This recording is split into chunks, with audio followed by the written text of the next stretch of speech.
Om Sahana Bhavatu Sahano Bhunaktu Sahaviryam Karavavahai Tejasvinavadhitamastu ma vidvishavahai. Om Shanti Shanti Shanti.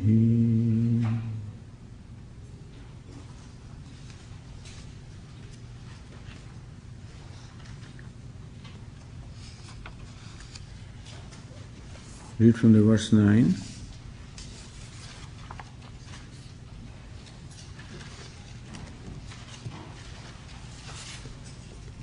Janma karma cha me divyam evam yo veti tattvataha tyaktva deham punarjanma naiti mameti sorjuna vitaraga bhaya krodha manmaya mamupashritaha bahavo jnana tapasa Uta madbhavamagataha ye yatha mam prapadyante tams tathaiva bhajamyaham mama vartmanu vartante manushyaः partha sarvashah Kāṅśantah karmanām siddhim yajanta iha devatāh kṣipram himanushe loke siddhir bhavati karmaja.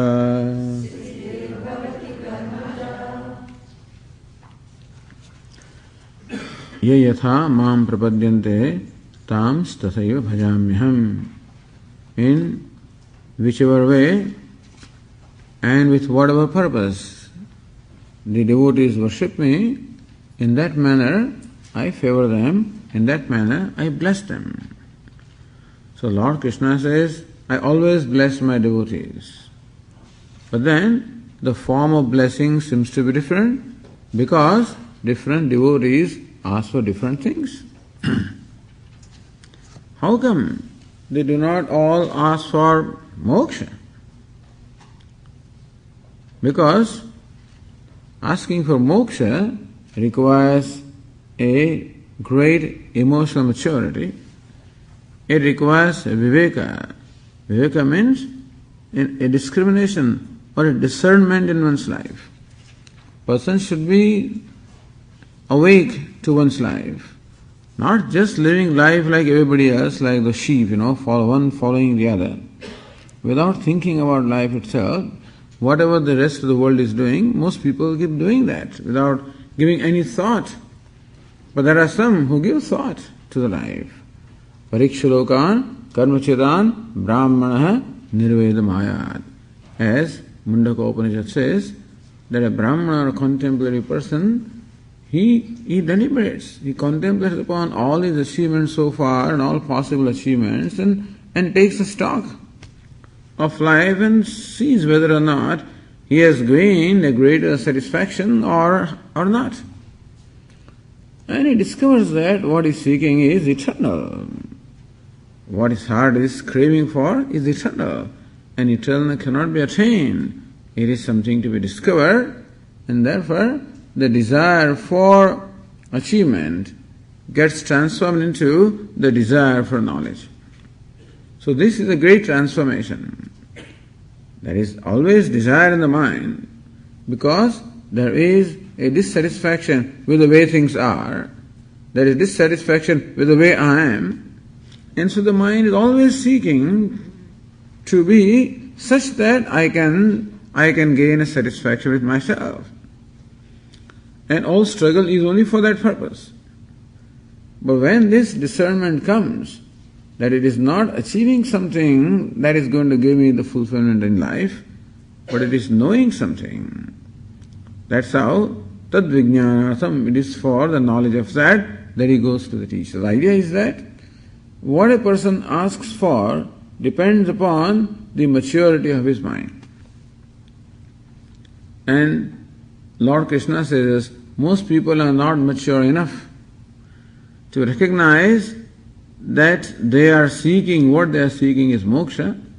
And most people think that by achieving one or the other things in the life, that they will gain success or fulfillment, and therefore that is what they are asking for.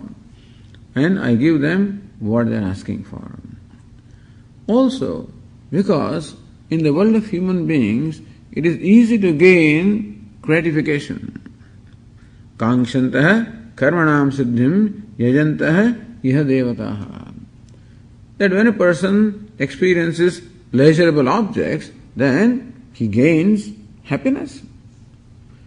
So person gains happiness, as we said, by the gratification of senses, or the gratification of emotions, or gratification of ego, and this gratification is easy to gain relatively. Not a great amount of effort is needed. Just present to the senses the objects the senses like, and you feel happy. Just give to the ego what the ego likes, and you feel gratification. Therefore, it is easy to gain the immediate gratification in this world of man. Easy, relatively easy. And that is why a human being goes after that. So a human being generally goes after that which produces an immediate or quick gratification, not recognizing that this little gratifications cannot really quench his thirst. That his thirst is for limitlessness, and therefore these little things cannot quench his thirst. But that thought does not occur to most people. And that's the reason why they go for all this gratification. They perform various actions. And here by actions we mean Vedic rituals. The Vedas, in the context of Vedic times, this teaching is therefore, the interpretation of this verse would be that Vedas prescribe many kinds of rituals for achieving many worldly and otherworldly ends. If you want cattle, perform this ritual. If you want fame, perform that ritual. If you want, health, perform other ritual. And those rituals usually are in the form of propitiating different devatas or different deities. Who are these devatas? These devatas or deities are nothing but really manifestation of Ishvara.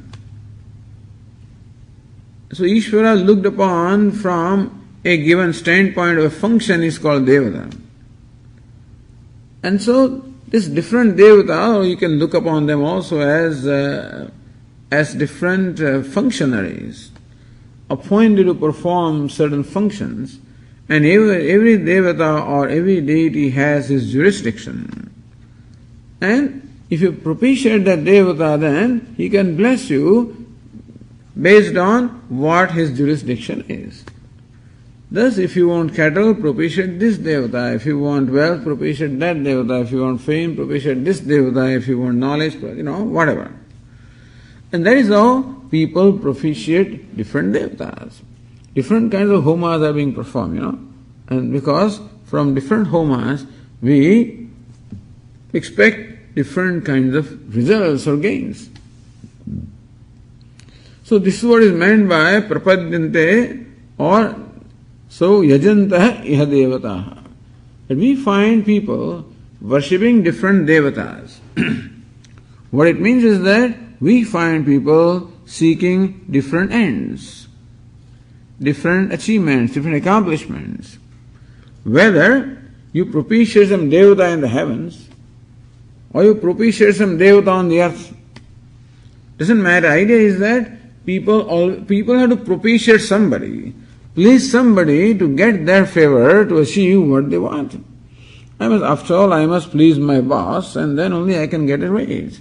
I must please my potential employer, then only I can get a job, and whatever. So, usually human being is struggling hard to please somebody or the other so that he can gain their favor and so that his desire can be satisfied, he can gain the desired object or desired achievement. That's the process. Perhaps in the Vedic times, people were more performing these various rituals and propitiating devatas, and these days we are not oriented to perform different homas and propitiate devatas, we propitiate the worldly devatas. But propitiation is there. And by their grace or their favor, you achieve your desired end. And that seems to be an easy process. That is why Lord Krishna says that people go for that which gives them immediate gratification. Moksha is a very long-term gratification. Desire for moksha would require me to let go my temptations for every kind of gratification, really. That's called vairagya. So viveka gives rise to vairagya. Viveka means discrimination or discerning what it is that I really want. If I realize that what I want is eternal or permanent, then there will be this lack of interest in everything that is impermanent. If I realize that what I want is self, then there will be a disinterest in everything that is not the self. That's called vairagya. Then my path is very clear. So this viveka and vairagya show the emotional maturity. So only very few have that. Most people do not have that. And therefore, most people do not. And of course, also pursuing such a goal as moksha, which is somewhat remote, it also means that you have to let go the gratifications coming from the little achievements in life.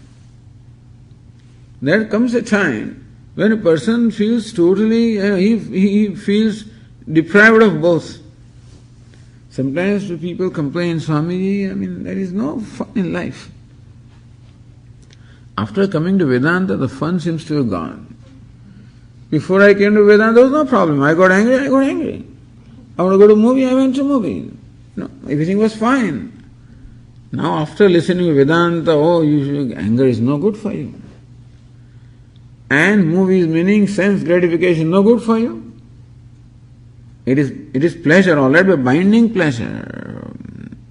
And so that bondage is no good. Therefore, Swamiji, now I cannot take interest in movies and parties and this and that. So that is gone, that fun is gone.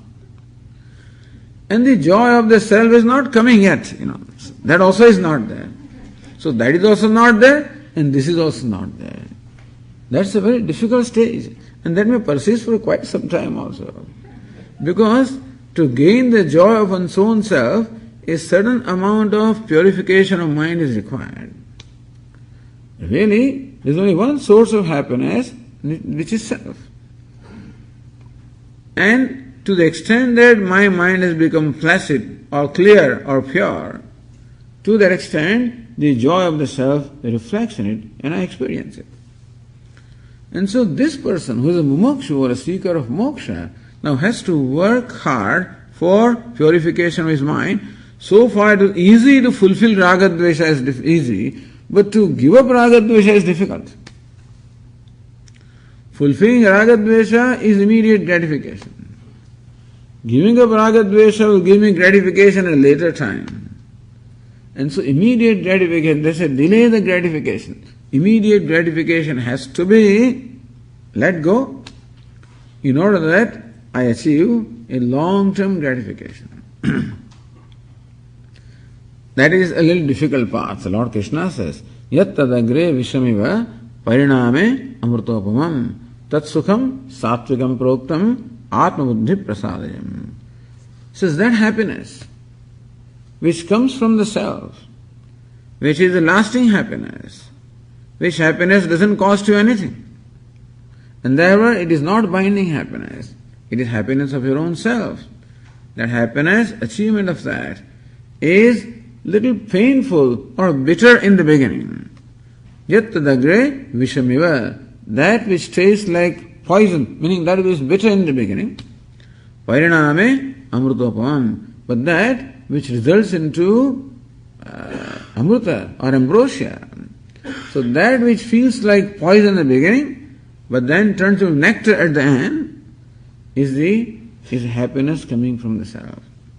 On the other hand, the pleasure coming from the pleasurable objects is very sweet in the beginning, but turns out to be very bitter at the end.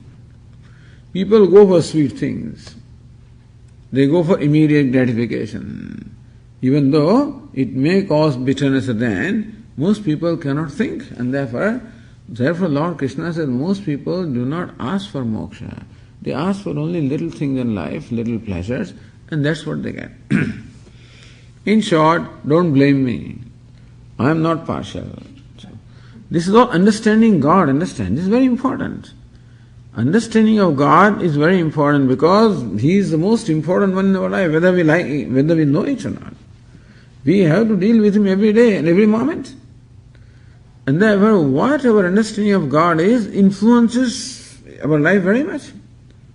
How we react to situations. If we think that God is cruel, is unfair, is whatever, then our response to situations will be one. And if we have the Shraddha that no, He is always fair and He is benevolent, then even in the painful situations, our response will be of a different kind. Mainly, this God becomes useful when situation becomes painful. Otherwise, there is no big problem. When everything is going the way I want, God is not usually needed. That is why a saint Kabir says that everybody remembers God when they are unhappy. If they remembered God when they were happy, unhappiness would not come. But everybody remembers Him when there is a problem, unhappiness, sorrow. Then that is why, but at that time, when there is painful situation, that time our understanding of God becomes very important. Because that's the only refuge we have. And if our understanding is that He is benevolent, then I will not lose heart, I will not lose my patience, I will not lose courage, I will not lose hope. I'll be able to proceed, I'll be able to hold on even under painful conditions or adverse conditions also, knowing that God is always with me, that He will never desert me, He is always with me. Whether it looks He is with me or not, like the story of the footsteps in the sand. Very famous story, where this man says he was once dreaming and God appeared in his dream and he was having a conversation with God. And he asked God, says, God, you promised me that you will always be with me whenever I need you. And I see that most of the times I see two pairs of footsteps on the sand. So I realize that the first pair is mine, yours is the second, so you are following me. But when I was in great difficulty, that is when I see only one pair of footsteps. Where were you? Where were you when I most needed you? And so the devotee is complaining. Then the answer is that is when I lifted you. So, if this is the matter of Shraddha, this is all matter of trust or Shraddha.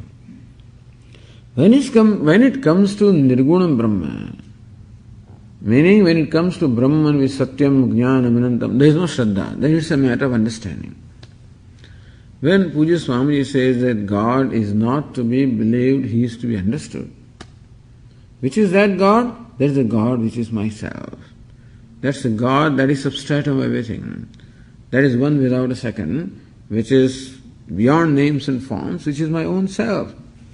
That is to be understood.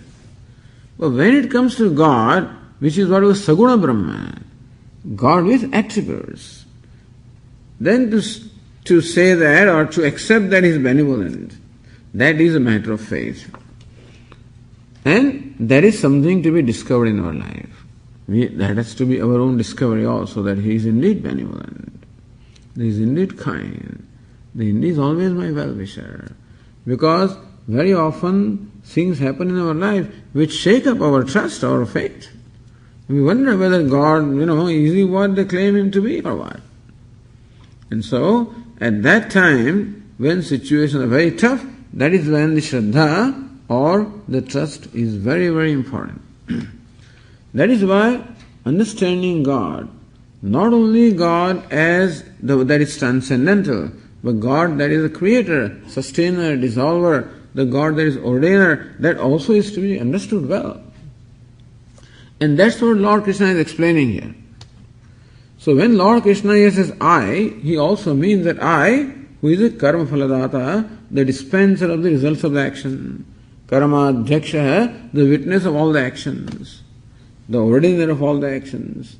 So he is revealing that nature. Because that Param Nirguna Brahma doesn't respond in any way. If you pray to him, nothing happens, When Lord Krishna says that I bless them in the manner in which they pray to me, that is not Nirguna Brahma. That is Saguna Brahma. With Nirguna Brahma meaning that Brahman beyond names and forms as myself, there cannot be devotion in the conventional sense. Devotion in terms of surrender, etc., in worship can be there with Saguna Brahma. And therefore we pray to him. We seek his grace. And Lord Krishna here said that I respond to them, I favor them, I bless them in the manner in which they seek my blessing. And it is important also, this verse 12 told us that we need to stay away from temptations, because it may be easy to satisfy our temptations, easy to satisfy our likes and dislikes, rather easy to gain the gratification at the level of senses, but that keeps me away from the true gratification.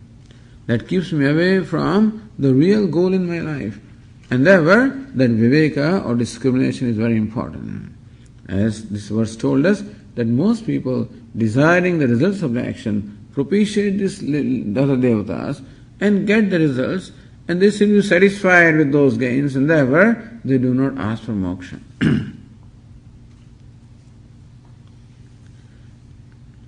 But Lord, have you made some arrangement by which ultimately people will seek you?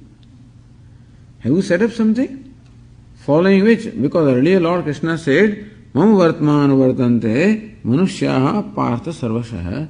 Hey Arjuna, in every way, all the human beings, they follow my path. So when would the human beings follow your path? What is the setup that is created to help the human beings follow that path?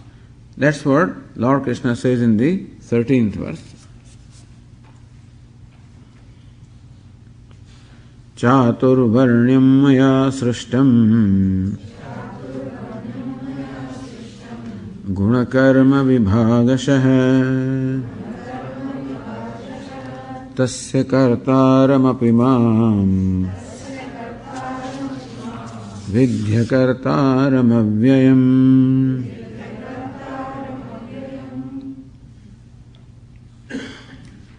Chaturvarnyam maya srishtam, the fourfold grouping of people was created by me. These four castes, Varna is translated as caste. These four castes, Brahmana, Kshatriya, Vaishya and Shudra, these four castes were created by me. Guna karma vibhagashaha. How is the caste decided? Or what is the purpose of that? For the division of duties based on the disposition of the people. So Lord Krishna says that I have created, every society consists of these four kinds of people having these four dispositions. These dispositions are called Brahmana, Kshatriya, Vaishya and Shudra. So there are some people who are predominant in what we call Sattva Guna, purity of mind. In the 18th chapter, Lord Krishna says, what is the nature of these people? Shamo, Damaha, Tapaha, Shaucham, tranquility of mind, tranquility of sense organs, discipline of sense organs, austerity, purity, forgiveness, straightforwardness, knowledge, and the putting this knowledge into practice. So Jnanam, Vijnanam, Astikyam, Shraddha, These are natural traits of a person enjoying predominance of sattva.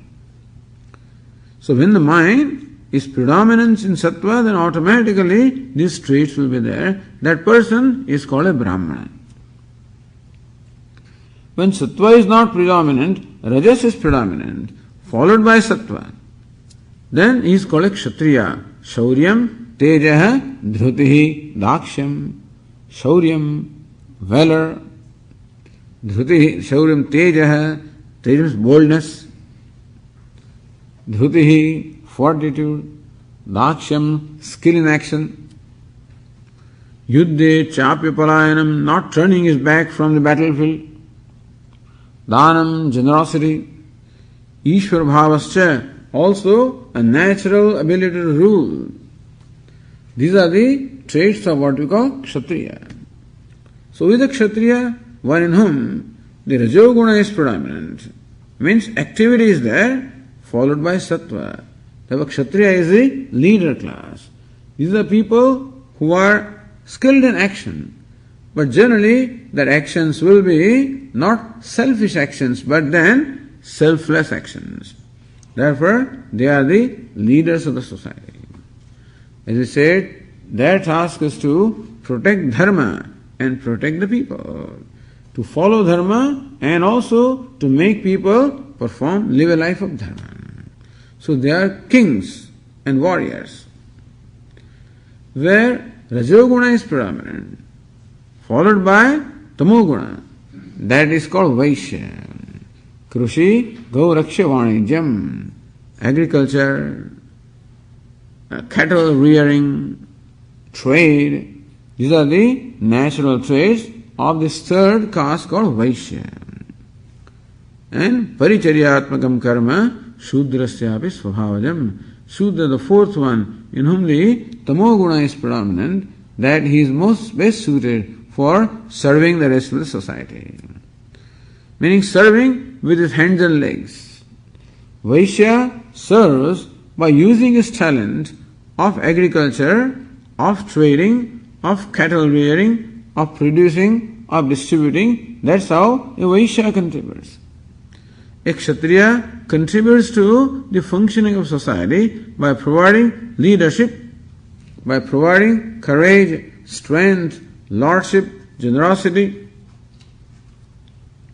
And a Brahmana serves the society by studying the scriptures and teaching others, by performing rituals and helping others to perform rituals.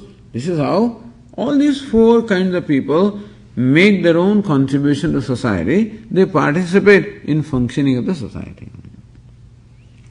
And these four kinds of functions are needed to run any setup. A society will require these four kinds of functions. Any setup requires. Even a home also requires.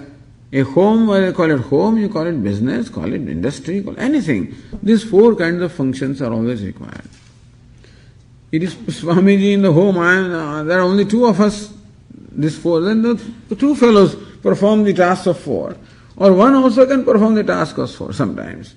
So you are the chief cook and bottle washer also. So you may be everything. So you are accountant also, you are a shopping person also. But basically you must be all these four. There must be knowledge and wisdom, there must be leadership, there must be accounting, and there must be physical work. So in the home you require somebody to do the dishes, and do the laundry, and do the vacuuming. That will be Shudra. So you are calling me Shudra? Well, this is the physical labor usually. Sometimes the division of work is very clear at home also.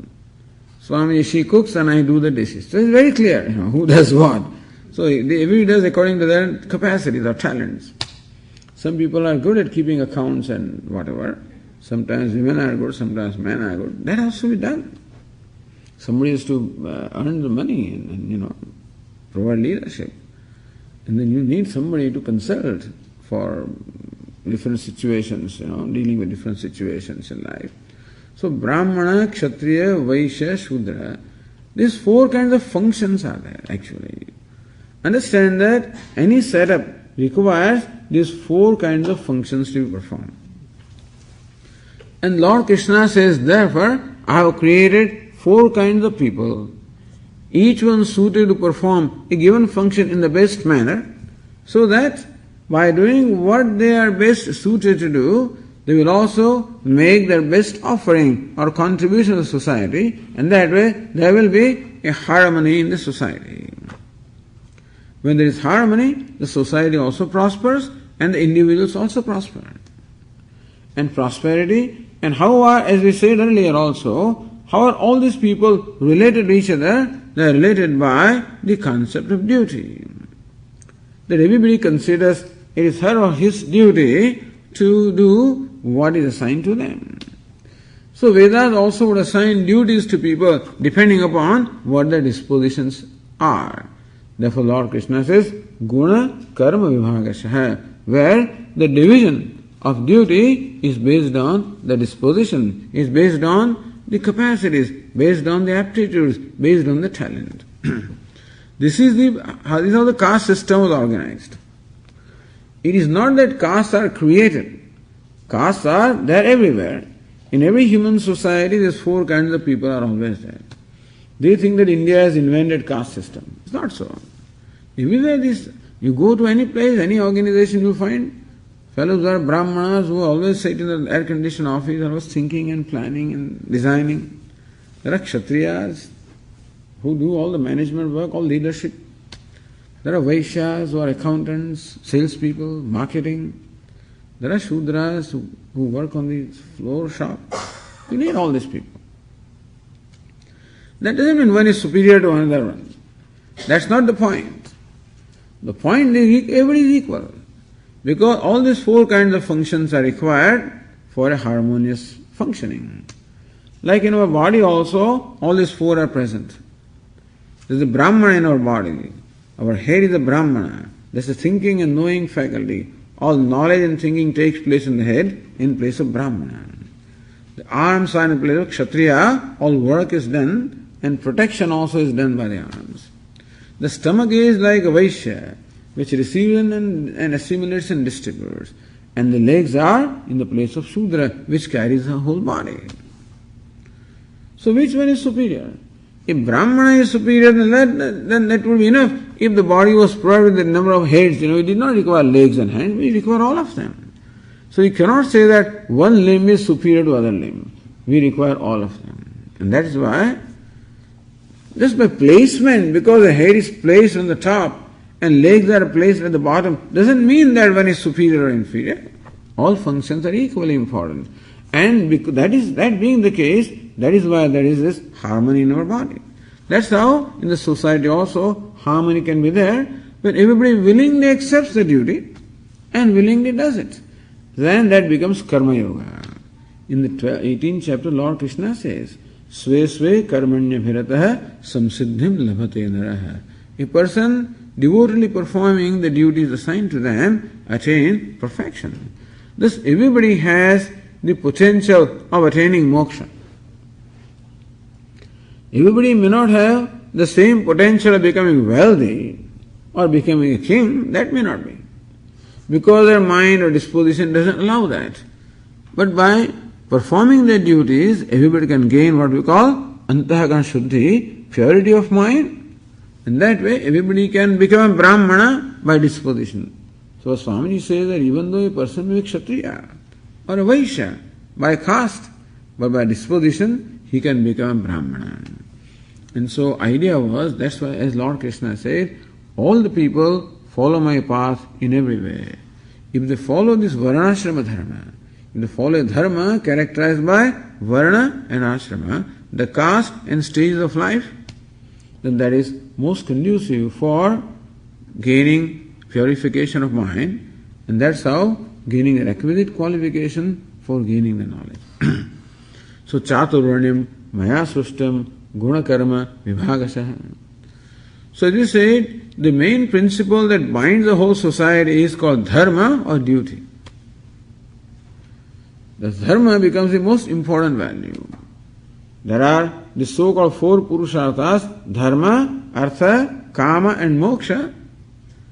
And as long as artha and kama, meaning that comfort and pleasure, as long as they are pursued on the basis of dharma, so long it's fine. So it is not that the Vedic society did not have prosperity. In fact, when dharma of the nature of this duties prevailed, at that time society was very prosperous. Because when you follow a life of dharma, artha and kama, or comfort and pleasure, follow. As I say, when you plant a tree for mango fruit, then you get mango fruit also. At the same time, you also get the shade. In your shade also you get flowers, you get leaves, you get fruit, flowers. That also you get by the way. So the main purpose of planting the tree was to get mangoes, but then on the side you also get this. And similarly also, if the main purpose is dharma, the artha kama, the comfort and pleasures automatically come. If this is how the value is, which is, and if society lives with this value, there is no competition. And there is no comparison. And therefore everybody is dignified, every task is as dignified as any other one, and everybody can gain what they call job satisfaction. These days they say, not these days, any day, the most important thing in work ultimately is not even salary, but it is the job satisfaction. If a person is not satisfied with what he or she is doing, then merely earning money is not enough. So this way, when a person performs a task which is compatible to his or her disposition and talents and capacities and aptitudes, then there is a satisfaction. Then, therefore, there need not be equality. There is equality in one way, but not equality in another way. Equality in as much as each one gets to do what they are best suited to do, and therefore they can have equal job satisfaction. But equality is not in terms of what they do. The equality of men and women, for example, also, that if equality is meant that women should do exactly what men are doing, that is not necessary. You may as well do that, but it's not necessary. Because woman may be best suited to do certain tasks, and man may be best suited to do some other task, and therefore, as long as you enjoy what you are doing, and you are not made to feel that one is superior, one is inferior, then there is always satisfaction from what you do. It is that satisfaction of doing which is which is in fact, as I said, the best kind of happiness that you get. Happiness coming not from the outcome of the action, but happiness coming from the very performance of action is the best kind of happiness. That's called karma yoga. In this way, all the whole society functions on the basis of dharma or karma yoga. And that's how everybody proceeds on the path of their antahakana shuddhi, or purification of mind, and then develops viveka, vairagya, different qualifications, and proceeds on the path of moksha. Even if moksha does not come in one lifetime, it's an ongoing process. It's quite possible that a fellow is Shudra this year, this birth, may become Brahmana in next birth, if he gain that kind of disposition of mind. And therefore, people had no problem with this, because this idea of dharma or duty was clear. So this is about this caste system, this is the principle of caste system. Chaturvarnyam maya sustam. Lord Krishna says that I have created this people, 4 castes. Meaning that everywhere in the society we find these people having these 4 kinds of dispositions. Only that the Vedic society recognized this and they assigned these specific tasks. That is what they did. They organized the society. Guna karma vibhagasya, and the duties or tasks were assigned according to the dispositions, according to the capacities and talents of people. So when Lord Krishna says, I created the world, having 4 castes, that means that He has created a world in which people are not equal. He has created a world consisting of people where there are this disparity. One is a Brahmana, one is a Kshatriya, and that means you have created this variegated world. You have created people with different dispositions. That means that you seem to have created differences. You seem to have favored somebody, you seem to have been a little unfair to somebody else, It doesn't look like you're fair, because if you're fair, you would have created everybody equal. So this Hindu society has always recognized the differences existing in the creation. And they have always organized an account for that. That on one hand, everybody is equal, in as much as everybody is Brahman. On the other hand, nobody is equal, in as much as everybody's personality is different. So we have to respect the differences while recognizing the oneness also. That is what the Vedic dharma was. That on one hand, everybody is equal in as much as everybody is Brahman. But then people are unequal also, in as much as they are born with different dispositions of mind. And what brings about a certain disposition is my disposition, is the accumulated result of my past karma. And that's the reason why I am born with a certain disposition, even at the time of birth. And that is why sometimes children in the same family also may be getting the same kind of treatment of parents, but still they have different nature because each one has their own history. Like in a garden, the gardener actually sows different kinds of seeds because seeds are different. Therefore, the plants also are different. And they were recognizing these existing differences, then there was this organization of the duties also. So when Lord Krishna says, I created a world like this, where there are these diversities, where there is a diversity, there is a disparity, inequality. That means, Lord, you seem to be partial, you seem to be unfair. Because had you been fair, you would have created everybody equal. Is it not so?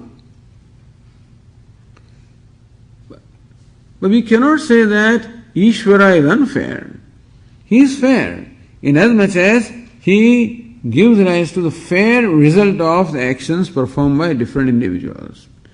Inasmuch as individuals perform different kinds of actions, therefore they get different kinds of results. That is the reason why they are different.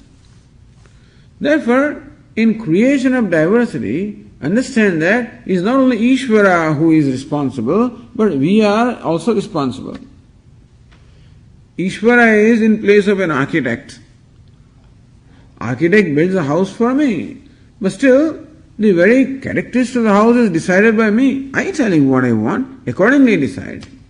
And so also we tell Ishvara what kind of body I want. In the process of performing different actions, entertaining different desires, entertaining different intentions, in a way I am putting a requisition. You know the word requisition? In the factories there is a store, and then people want different things from the stores. You have to fill out a requisition form. The olden days, I don't know what it is now, but then, and so requisition. So also we requisition from Ishvara. I want this, I want this, I want this. And he said earlier, I give them what they want. So what we have is what we have wanted. In as much as everybody wants different things, therefore they are all different. Therefore, there is creation means diversity. So understand that just because there is diversity does not mean that fairness is not. There is fairness. But still somebody can ask a question. You have created this world of diversity and disparity, and some people are happy, other people are unhappy. Some people are more privileged, other people are less privileged, and you have created this world. That means that you are responsible for the creation. You are responsible for the diversity, for the disparity. That means that you will pay for it, because you created this world and you will be accountable for experiencing the result of the act of creation. In that case, you are a great samsari. We are all samsaris for doing small karma actions. He is a great samsari because he performed the action of creating the whole world. To that, Lord Krishna answers in the second line. Tasya kartara vimam vidhi. Yes, hey Arjuna, know me to be the creator of this world. Know me to be the karta, the doer, the creator, that I have done everything. If you have done, then all right. Then we ask various questions to Ishvara. Why did you do this? Why did you do that? To that his answer is, Vidhi akartaram avyayam. Know that I haven't done anything. So this one line, there is a contradictory statement. Tasya kartara vimam vidhi, know me to be the karta or the doer or creator of the universe. Vidya kartaram avyam, but know me also simultaneously that I am a non-doer, in meaning that I haven't done anything. How can one person be doing something and still not doing something? Is it possible? Lord Krishna, I have done everything. And then says right away, I haven't done anything. When would that be? Have you ever seen such a thing? We can give you an example. The other day also I said, like an actor performing on a stage, acting as a beggar. The actor is a very rich person, a multimillionaire, but is acting as a beggar. So he can say, I am begging. The act of begging is done by me, which is true because we see him doing that. He can say simultaneously that I do not beg, which is also true from his standpoint. So from the standpoint of onlookers, he is begging. From his own standpoint, he is not begging because he recognizes even while he is performing the act of begging, there is an awareness that I am a rich man and therefore there is no beggarliness in him at all. This statement, which appears to be contradictory, in fact presents two separate standpoints. From the standpoint of Vyavahara, from the standpoint of the worldly life, you can say that God is doing everything. But if you ask him, why did you do this? And what did you do? He says, I didn't do anything. When you see in the presence of magnet, when you see iron filings moving, attracted towards a magnet, then who is responsible for this little iron filings or pieces moving towards magnet? Magnet is responsible. You can say that magnet is attracting them all. You ask magnet, hey, why do you do this? So I don't do anything. I'm just here, that's all. In my presence, these things happen. You put your hand in the fire, you can say, fire burned my hand. That is true. Ask fire, why did you burn his hand? I didn't do that. I just am. So, understand again, this is clarification of concept of God, very important. That from one standpoint, he does everything. From his own standpoint, he does not do anything. Everything gets done in his presence. We should know both. He does everything, that also is important to know. So that I don't have the ego that I am doing things. Lord Krishna shows this to Arjuna, how he does everything. In the 11th chapter, when he shows his cosmic form, Arjuna sees how he presents himself as the principle of death, and how both the armies are walking into his mouth, into his jaws, and he's quietly, he's masticating them, enjoying them, and shows to Arjuna that, look, I have already done this task. Both the armies are already destroyed by me. I am doing everything.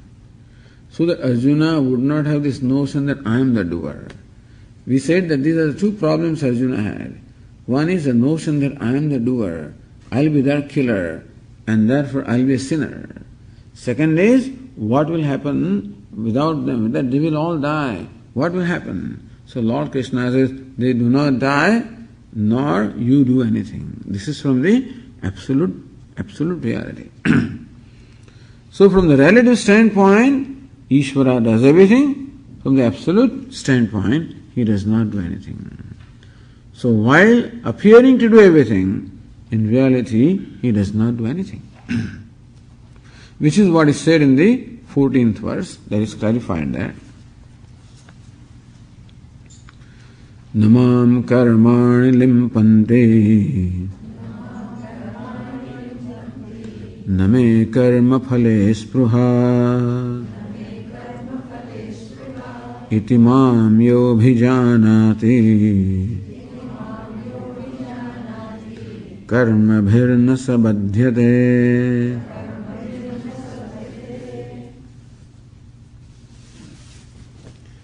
Namam karmani limpanti. The actions do not taint me. limpanti. They do not stick to me. They do not taint me. Just as a lotus petal is not tainted by, not affected by the water, even though the lotus is in water, and still the lotus petal is not wetted by water at all. So just as lotus says that the water does not affect me at all, and so also Lord Krishna says that all the actions performed by me, that I am the creator, I am the sustainer, I am the dissolver. Huge actions are being performed, but they do not taint me or affect me in any way. Why is it so? Because I do not have the sense of doership. I do not have the ahankara, the notion that I am doing things. So when does a karma or action become binding? When does it bind me? When does it require that I become responsible for experiencing the result of the action? When is so? When action is binding, when I have the notion I am performing the action. While performing action, if I have the notion that I am doing it, then that action becomes binding to me. But Swami, you are doing it. What are you talking? You are doing it. Well, maybe it's a matter of one's notion as to what I am doing. Depends on what my understanding of I is. It depends on what my understanding of I. Who am I? Depends on that understanding. Because in the 5th chapter, Lord Krishna will say, describing a wise person, who says that I do not do anything. Even while seeing, hearing, talking, eating, drinking, walking, sleeping, breathing, doing all normal things. So wise person also appears to do all the normal things that everybody does. Whereas an ordinary person says, I am speaking, I ate, and I am eating, I am walking, I am doing things. The wise person says, I do not do anything. Meaning that, and that will be discussed here in the 4th chapter also, the ignorant person has a perception about the self, and the wise person has a different perception about the same self. So of course, Lord Krishna is talking from that standpoint. He has a perception. By one perception, I appear to be doing like an actor. He is doing everything and still not doing. Therefore, the actor can say, this act of begging does not in any way taint me. Because as a beggar on the stage, he may be weeping, he may be crying, he may be subject to insults of the people. How would he feel? Can you imagine this multimillionaire person? People are insulting him. Somebody spits at him. Somebody kicks him. Whatever. He is insulted because he's a beggar. He is helpless. He is defenseless. So he can be abused. And therefore, we find that beggar being abused. He says, all this does not taint me at all. These abuses do not reach me at all. If the abuses reached him, that would be a big problem.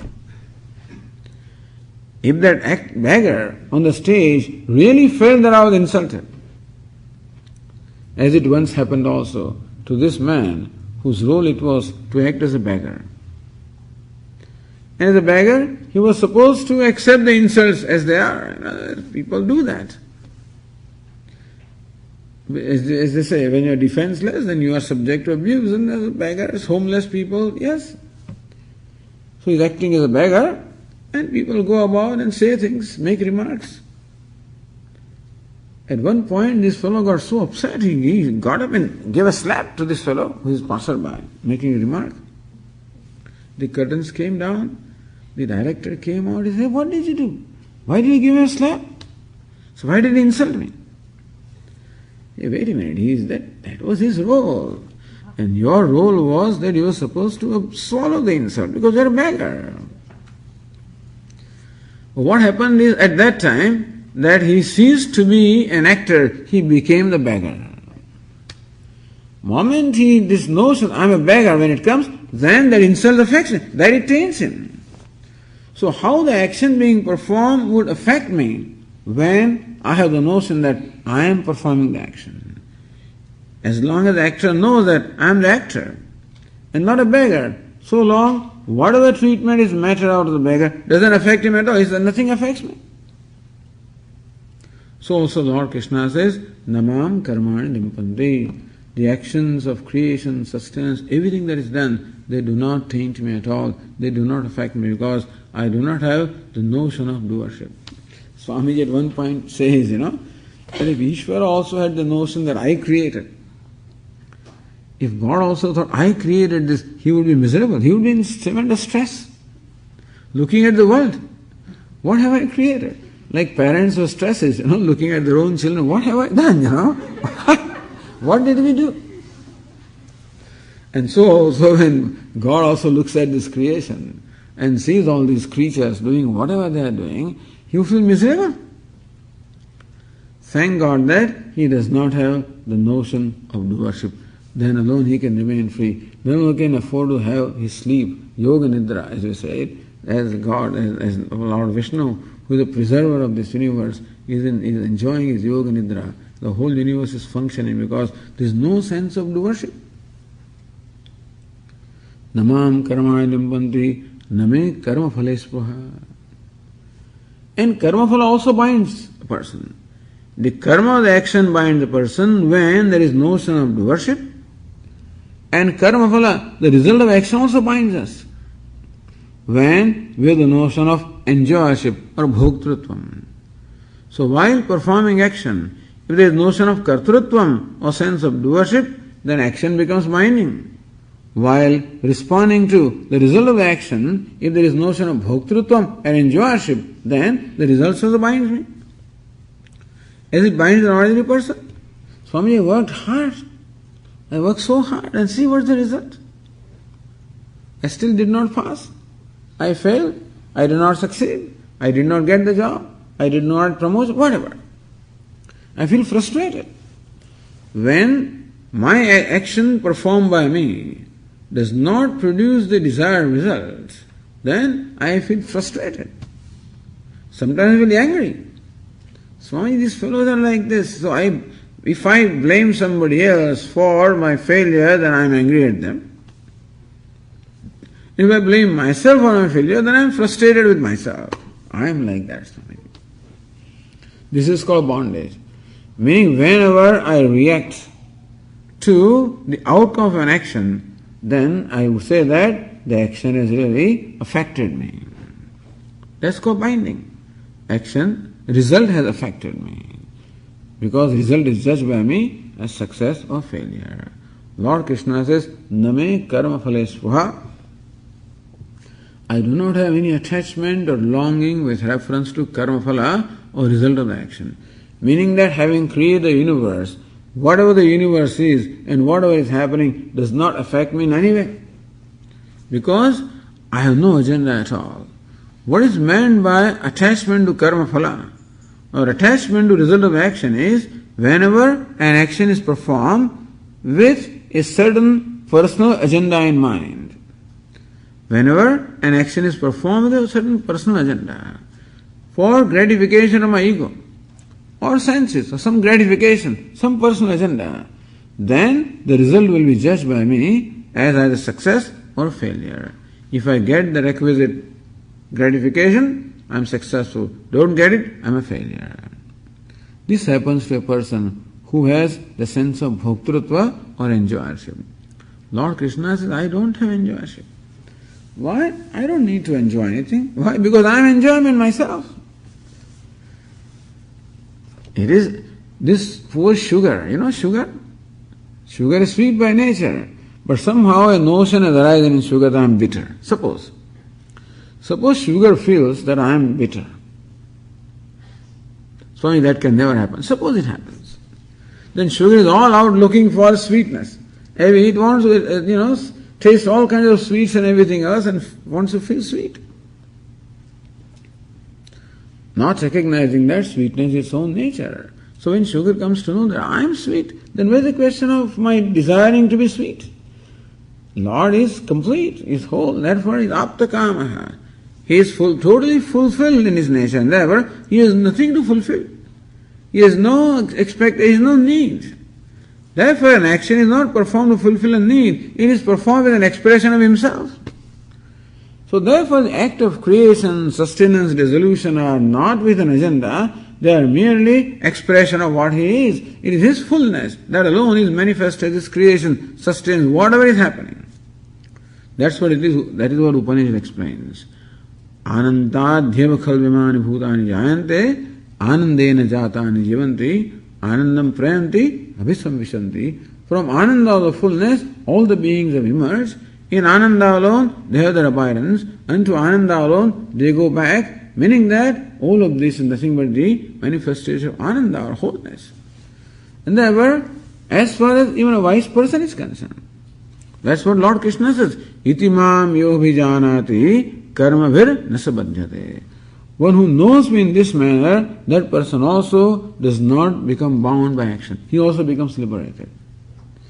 So reason why Lord Krishna is unfolding his nature is because when we know him truly, then we truly know ourselves also. Because as subsequently will be explained, that the self also is free from the notions of doership and enjoyership. There is no doership in the self, there is no enjoyership also in the self, in Atma. So knowing Lord as free from kartrutva and bhoktrutva, doership and enjoyership, I also become liberated because that is my nature also. So knowing Lord Krishna is knowing myself. As we said, he is talking as my own self. Itimam yobhijanati. Whoever knows me in this manner, karma bhi sahana badhyate, that person also is not bound by karma or karma phala, because he knows himself as free from kartrutva and bhoktrutva. So this is the rahasyam, the secret of what all is happening in the universe. Now, with this, you cannot blame him at all. He says, hey, you did this? He says, yeah. Why did you do this? I didn't do it. And therefore, this, as we say, the universe is not with any agenda. Why did God create the universe? No agenda. It is not that you do something always for an agenda. That's how you see, whenever something is done, the question is why. So why is this creation? It's a common question. But sometimes somebody does something not for any agenda at all. Particularly when you are happy, you do certain things not because you want to accomplish anything, but what you do is an expression of your happiness. You do various things out of love also. Just do it. Not that you expect to achieve anything, because that is a very fulfillment in doing. See, when a person does something out of love or happiness, the very doing itself is fulfillment. And so also in creation is like this. It is the expression of the wholeness or completeness of Ishvara. Therefore, there is no purpose behind it. He doesn't have a purpose. If you want to see a purpose, we can say that the purpose is to provide an appropriate field for all the living beings to fulfill their desires, to exhaust their desires, and to play, and to do what they need to do in their life. So that way we can say that the purpose of creation is solely for fulfilling the needs of living beings. But when it comes to Ishvara, he has no purpose of his own. For as far as he is concerned, the creation is an expression of his wholeness, his completeness, which doesn't require any effort. It just gets spontaneously done. If, as I said, in love or happiness, things happen spontaneously also, then you don't have to make an effort, it just happens. So Lord Krishna says that when all the actions are being performed, I do not perform them, they just get performed. Since I have no agenda, therefore I'm not looking for any outcome also. Everything is perfect as it is. And therefore, neither the action nor the results bind me. And the wise person who knows me as such also becomes free from bondage, he also becomes liberated. Okay. Om Purnamadah Purnamidam Purnat Purnamudachyate Purnasya Purnamadaya Purnameva avasishyate. Om Shanti Shanti Shanti. Shankaram Shankaracharyam Keshavam Badarayanam Sutra Bhashya Krutau Vande Bhagavantau Punah Punah. Ishvaro Gururatmeri Murti Bheda Vibhagine Vyomavad Vyapta Dehaya Dakshinamurtaye Namaha. Om Shanti Shanti Shanti. Hari